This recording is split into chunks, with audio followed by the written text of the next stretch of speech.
90 minutes. That's all it took for the 2026 World Cup to claim its first coaching casualty. And what happened next had never been seen before in 96 years of this tournament's history. If you think this was just some knee-jerk reaction to one ugly night in Mexico, you don't know the half of what was already brewing behind closed doors. Here's the scene. Sunday night, Estadio Monterrey, Tunisia's opening match against Sweden.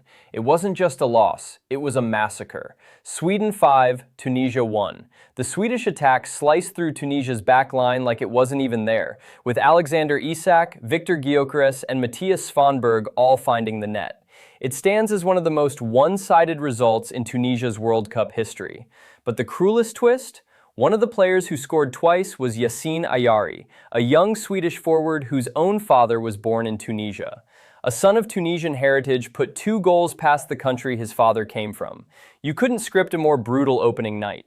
Afterward, head coach Sabri Lamouchi stood before the cameras and called the result painful, admitting they were hurting themselves. He had no idea just how prophetic those words were, because within 24 hours, he was out of a job. On the surface, firing a coach after a single match looks like pure panic. But pull back the curtain and the story changes completely, because Lamouchi was already on borrowed time long before he landed in Mexico. Look at the numbers. This wasn't a respected manager having one rough night. In his entire tenure with Tunisia, he won just 1 match out of 5, a solitary 1-0 victory over Haiti. The warm-up games leading into the tournament were even uglier. A 1-0 loss to Austria, followed by a 5-0 annihilation at the hands of Belgium. 2 matches, 0 goals scored, 6 conceded. Whispers of unrest inside the camp started building right there. And the results were only half the story. The real crisis was happening in the locker room, and it was already burning. Watch the Sweden match closely and you can see it play out live.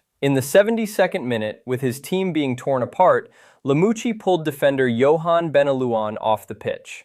Benelouan didn't even try to hide his fury, storming off visibly furious with his own coach for the entire world to witness. Once players are openly seething at their manager during a World Cup match, that relationship is finished. Then there's the detail that really exposes how deep the dysfunction ran. Reports out of the camp claim Lamouchi had brought his own son into Tunisia's training base during World Cup preparations. The federation wasn't having it. Officials reportedly demanded to know why someone outside the official delegation had access to the squad, and pressed Lamouchi to explain himself. Before a single ball had even been kicked at this World Cup, the coach and the people who employed him were already locked in a trust standoff. Players turning on him, the federation suspicious, results in freefall. The Sweden game didn't cause this firing. It just lit the fuse on a bomb that had been ticking for weeks. Here's where it gets even more remarkable. Lamouchi just etched his name into World Cup history for all the wrong reasons. In 96 years of this tournament,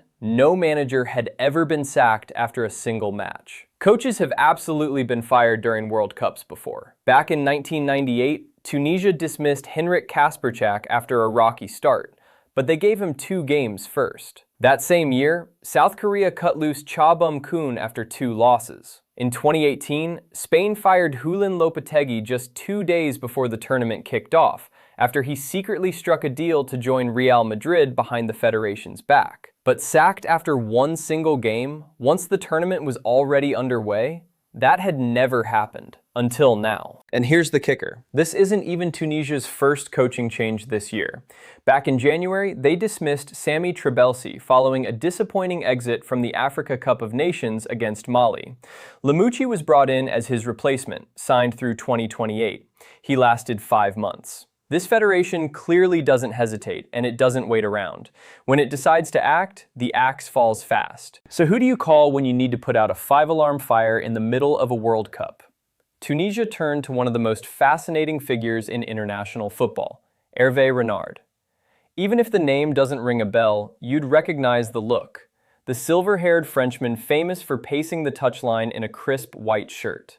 He's now making history of his own, leading a 3rd different nation into a 3rd consecutive World Cup. Morocco in 2018, Saudi Arabia in 2022, and now Tunisia in 2026. That Saudi Arabia run is exactly why this appointment matters. In 2022, Renard masterminded one of the greatest upsets in tournament history, guiding Saudi Arabia to a stunning win over Lionel Messi's eventual champions, Argentina.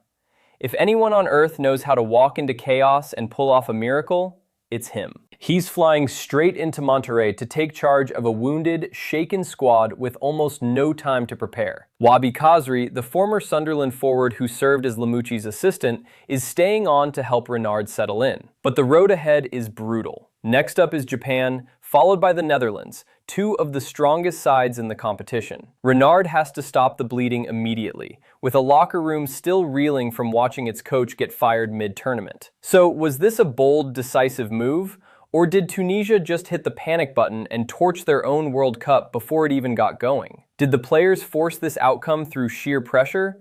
Or did the federation simply run out of patience? Whatever the answer, one thing is certain. 5 days into this tournament, the World Cup is already devouring coaches alive, and this almost certainly won't be the last one to fall.